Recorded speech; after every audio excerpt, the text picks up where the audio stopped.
I need Steven Seagal. I don't even know where to begin in telling everybody everything.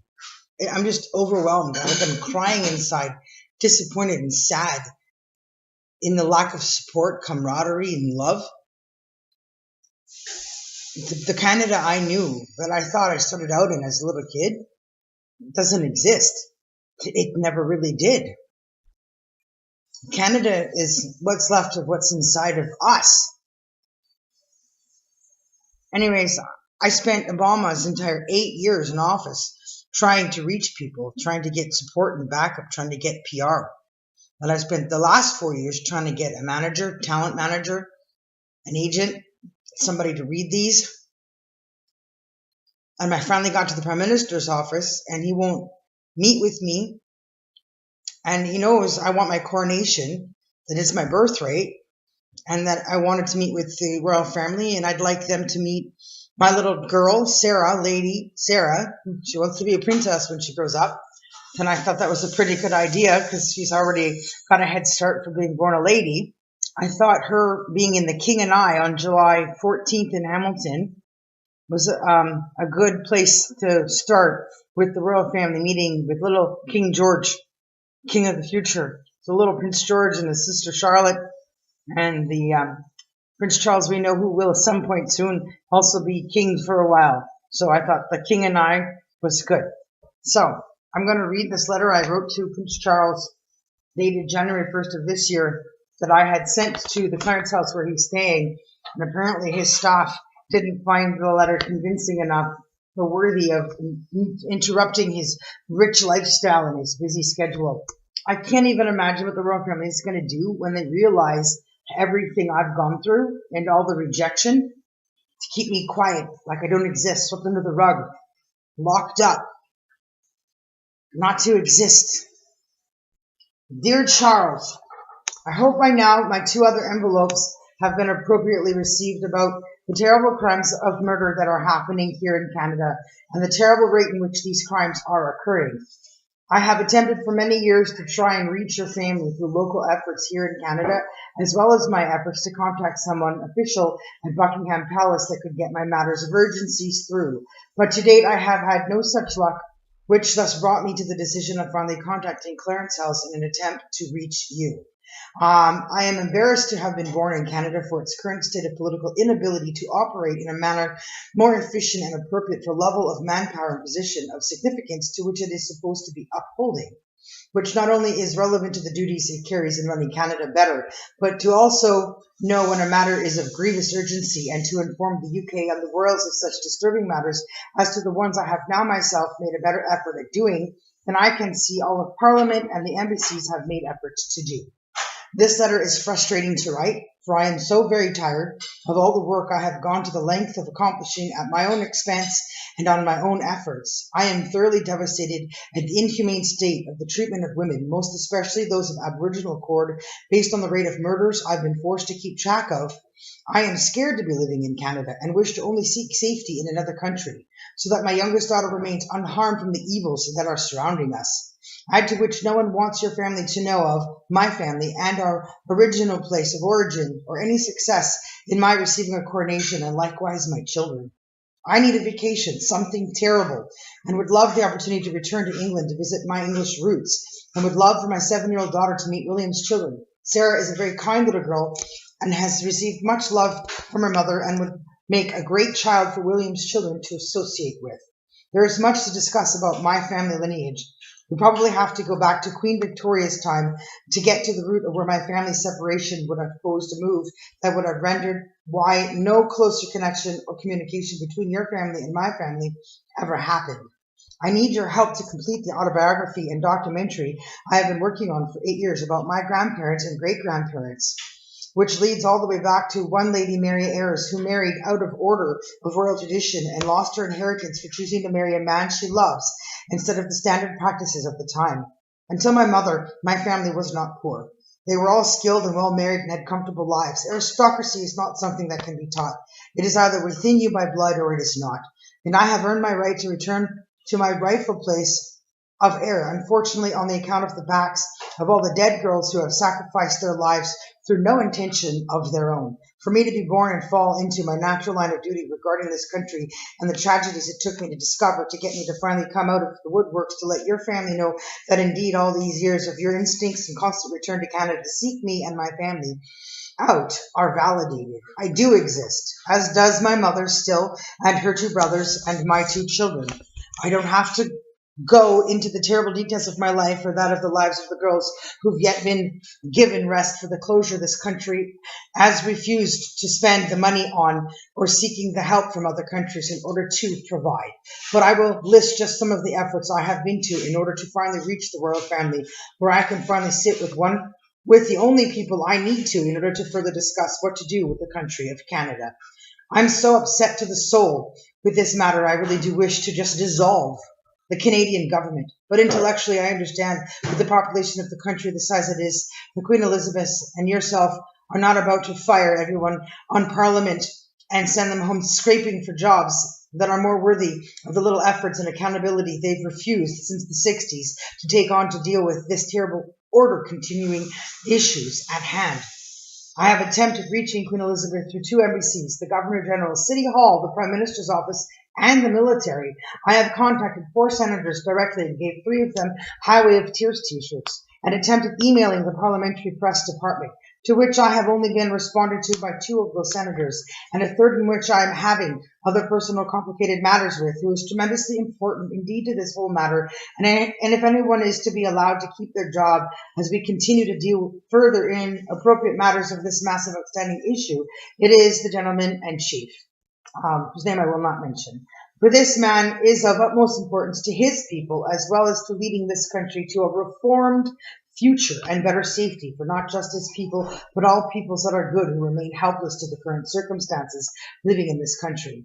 This man will listen to God, Jehovah, as well as my further instructions on what to do with pressing criminal and investigative matters that need to be dealt with as quickly and thoroughly as possible. I have attempted contact with many press offices here in Canada and the US, as well as BBC, from a computer sending out emails and Facebook and Twitter messages. There is only so much I can do. I have even contacted the Ottawa Police, giving them a letter and a t-shirt too, and they volunteered in no way to help me continue in healthy manners to pursue further my work that desperately needs to be done. No one has been willing to publish my articles or letters, and I'm hoping that as of this letter that will now all change. I was born Lady Jennifer Suzanne Norfolk on January 18th, 1975 in the Prince Rupert Hospital. Please tell William to not have a third child. I named him Prince Rupert. I beg you. I was horrified when I learned the young master's name was going to be George, because Prince George is precisely the place where this nightmare began in 1963, and I don't wish that burden on anyone's growing soul. I was born at the top of the highway in which the largest stretch of murders have occurred in BC since that fateful first report back in 1963.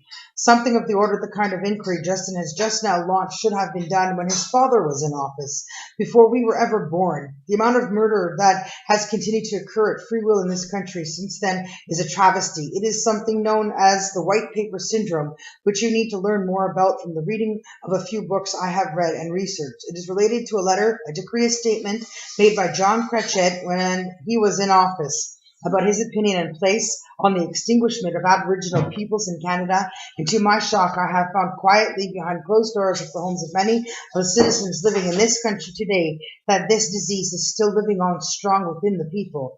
This is the matter we must take to hand to clear the air and the conscience of the rest of us not guilty and of no party to this madness, and what to do about the rest that are guilty. Fixing this, we might once again be able to bring order to Parliament in Canada, but I warn you, there is lots of work ahead to do, so be prepared.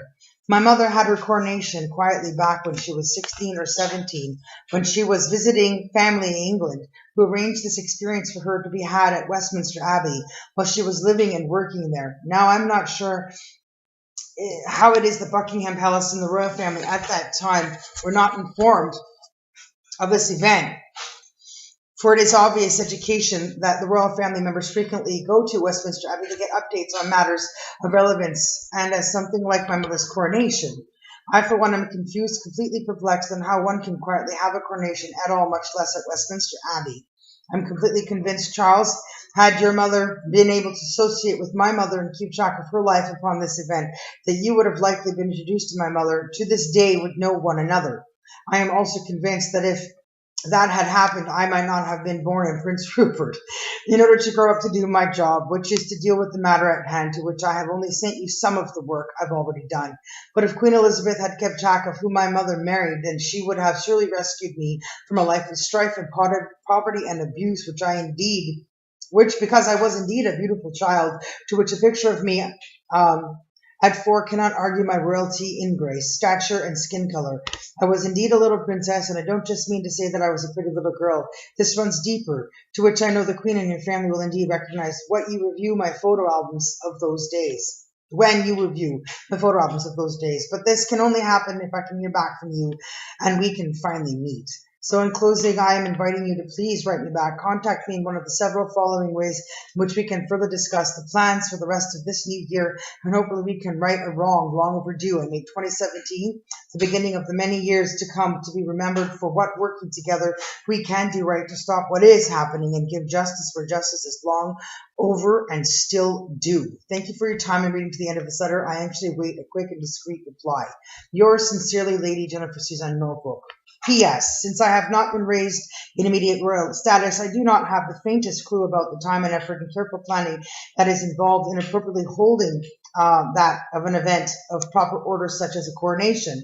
So I completely leave this matter in the hands of the Queen and your family to take upon the charge of helping me with this matter. I have awaited my whole life for this moment and this experience and completely understand why and what waiting till now to have mine was for, and I thank the Queen's example of hers for raising me to understand this so that I would know for myself when it is time for me to receive the same.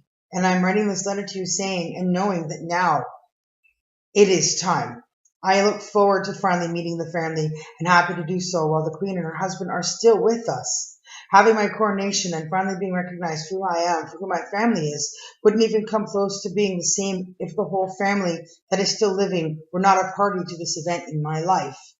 I will wait a brief period of time for a response, and if I do not receive one in that timely frame to cover my basis, I will then attempt for a third time to contact the Governor General with a copy of this letter, but by way of even dropping it off in person, if I may, to be sure that this year is the year that we meet. After reading of the Queen Mother's health scare and aware that her ailment is due partly to my health issues and stresses and not being able to discuss with the right person these ailing matters, that I do not wish to see her fall ill or worse to the other side without meeting me. So with any luck, the third time dealing with the Governor General's office, should Clarence House not reply in good time, that it should be the final charm that does this trick, so that I can resolve all the matters that can't be dealt with in appropriate matters except by and through me. Henceforth, why I was born to the country in Prince Rupert as the one and only Lady Jennifer Suzanne Norfolk.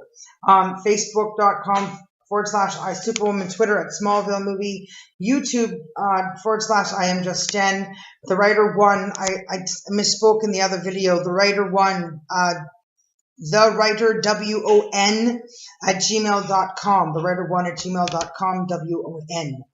And you can also email ladyjennifernorfolk at gmail.com. And I'm here at 391 Piccadilly Avenue, Ottawa, Ontario, K1Y0H3, room 7, if you'd like to write me a letter.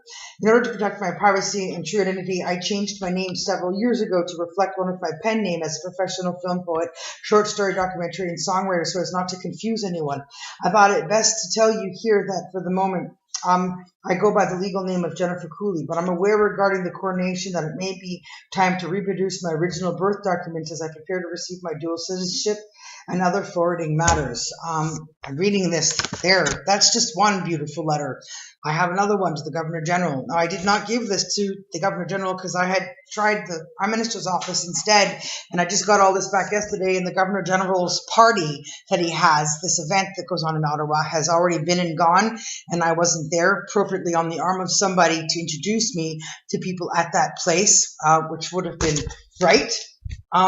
So now I got this back, and now I can send this to the Governor General, but Prince Charles is going to leave, and his trip here was only for 3 days, and he was just around my head. So that didn't go right. So I'm going to keep making these Keep sending them out until somebody goes, whoa, this is important. Yeah, so I'll read another one another time. Just let that digest and understand that this Highway of Tears matter, the extinguishment of Aboriginal peoples. It's big. The amount of dead people hasn't actually been discovered yet, the actual number across this country. It's really disturbing information. The rate of women being abused and killed at their hands of their partners, not just the Aboriginal women. So that's my thing. Peace out. Thanks for listening. And pass it on, and pass it on, and pass it on. Leave comments, make suggestions if you have any that might work. I would be grateful for that stuff. Superwoman signing out from Ottawa on July 1st, Canada Day. So much for Canada Day. So much for the happy birthday. I'm sorry, Prince Charles, I had to read the letter I wrote to you on video, but I'm hoping that through transactions, you'll finally get to hear what I wrote to you. And hopefully we'll finally get to meet. Bye for now, guys. Talk to you later.